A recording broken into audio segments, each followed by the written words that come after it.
Magandang tagapagligtas, sinaunang hari.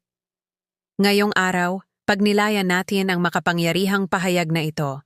Magandang tagapagligtas, sinaunang hari.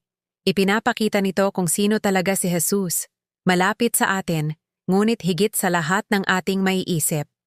Ang ating talata ay mula sa Lucas 2:11. Sapagkat ipinanganak sa inyo ngayon sa bayan ni David ang isang tagapagligtas na siya ang Kristo na Panginoon. Ipinapaalala sa atin ng talatang ito na ang sanggol na isinilang sa Bethlehem ay hindi karaniwan.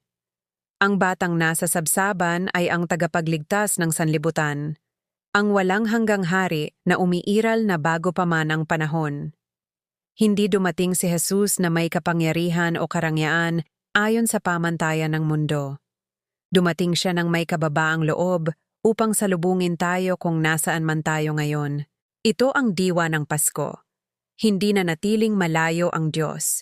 Sa pamamagitan ni Jesus, pumasok siya sa ating realidad, sa ating mga tanong, pakikibaka, pangarap, at maging sa kalituhan tungkol sa hinaharap. Kaya ito ang tanong para sa atin ngayon. Paano mo siya pararangalan? Pinaparangalan natin si Jesus kapag pinipili natin ang katapatan, kahit mahirap, malasakit kahit mas madaling umiwas, at pananampalataya kahit hindi malinaw ang mga sagot. Pinaparangalan natin siya kapag hinahayaan natin siyang gabayan ng ating mga desisyon, relasyon, at direksyon ng ating buhay. Si Jesus ay hindi lamang tagapagligtas na ating ipinagdiriwang tuwing Pasko. Siya ang Panginoon na inaanyayahan tayong ilagay siya sa sentro ng ating buhay. Manalangin tayo. Panginoong Jesus, aming magandang tagapagligtas at sinaunang hari, salamat sa pagdating mo sa mundong ito para sa amin. Salamat sa iyong biyaya, katotohanan at pag-ibig.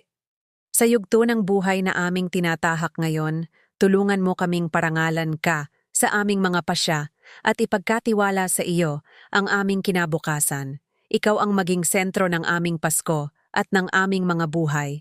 Amen.